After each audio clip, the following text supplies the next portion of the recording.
All right, so I have another story here that went very underreported because of the whole Kavanaugh controversy, which seems to be the only thing that everyone cares about, the only thing that America cares about. It's the only story that's on Twitter right now, pretty much. You can't really find too many stories outside of the Kavanaugh hearings or the FBI investigation or whatever the case may be. But this particular story was sent to me by a personal friend, and he told me about this story, and I was like, what? I couldn't believe that I heard this. A teacher in Florida said she was fired for giving zeros to students who didn't turn in their work. You can see the chalkboard here, the whiteboard here. It says, "Bye kids, Mrs. Toronto loves you and wishes you the best in life. I've been fired for refusing to give you 50% for not handing anything in. Love, Mrs. Toronto." Now, this is from Port St. Lucie, Florida here. A Port St. Lucie teacher claims she was fired for giving students partial credit for work that is never handed in. She says, "I got fired, I was packing my stuff, and I was not going to see the kids," Diane Torado said.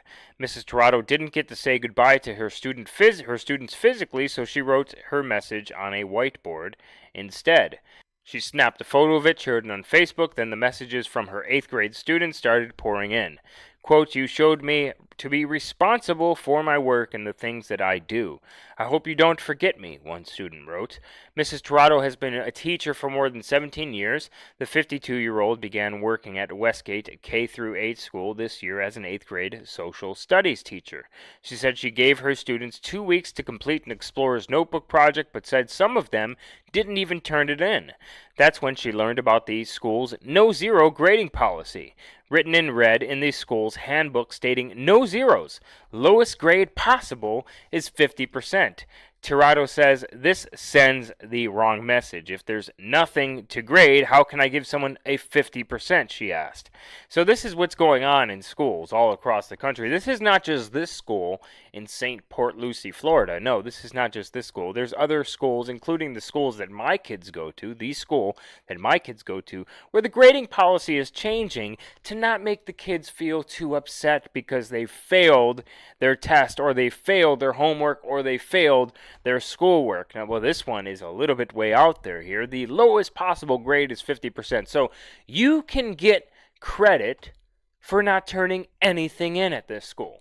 You get credit for not turning anything in. And this is a big problem here in our society. And I think that this is what's leading most of our children and leading most of our society to become these crazy feminist, leftist, liberal protesters dancing in the street in thongs.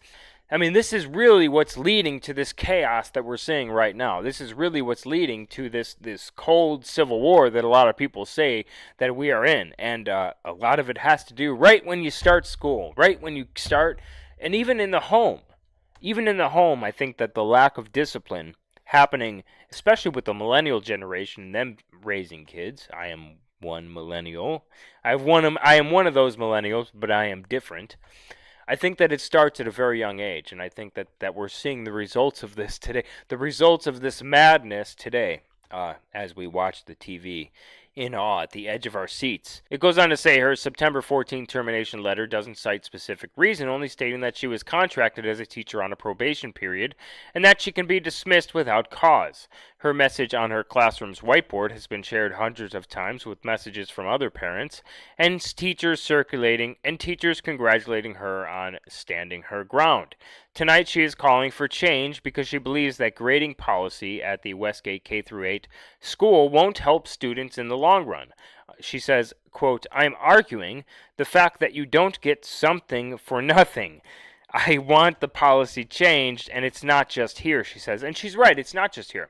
In the school that my kids go to, they are changing the grading policy from the 100% type of a thing that you normally see, or the ABCD type of a thing that you normally see, to 1, 2, 3, 4. 4 being the best, 3 being I don't know what they're doing, honestly. I don't understand it. My daughter tried to explain it to me, and I told her that you tell your teacher, I want original grading policies, or you're not going, or I'm going to pull you out of school.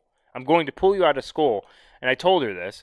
If she doesn't tell her teacher this, then I'm going to have to go to the office and start talking to these teachers, start talking to these principals, and pull my kids out of school and homeschool them. Which, by the way, if you can do, I recommend it strongly. Also, don't go to college. Do not go to college. there's no point in it anymore. Unless you're going for a trade to a trade school or something like that to get to where you're going to have you're going to be assured a job in the end of it. You're going for a particular reason. Otherwise, other than that, don't rack up $100,000 to be taught about feminist gender studies or something like that. Don't rack up $100,000 to go take philosophy or some bullshit like that you can't get a job and you can't pay your bills with. Everything outside of the trades, the trade schools, don't even bother with. It goes on to say here, there are zeros found in the grading scale above the no zeros wording on the Westgate Student and Parent Handbook, which adds confusion, Tirado said. CBS 12 News is still waiting to hear back from St. Louis Public Schools as of late Monday night. You're probably not going to hear back from him. Good luck with that. Okay, so in the 1970s, I believe it was, 1979, maybe late 70s, whenever Jimmy Carter was about to leave office, you had the Department of Public Education, right? You had the Department, what was it? Department of Education that was formed. This was formed under Jimmy Carter. This is what Betsy DeVos runs right now. This particular government institution, which controls all of the public education pretty much in America, controls a lot of different facets of it, basically runs it, is unconstitutional. The Department of Education is completely 100% unconstitutional. They get $70 billion a year.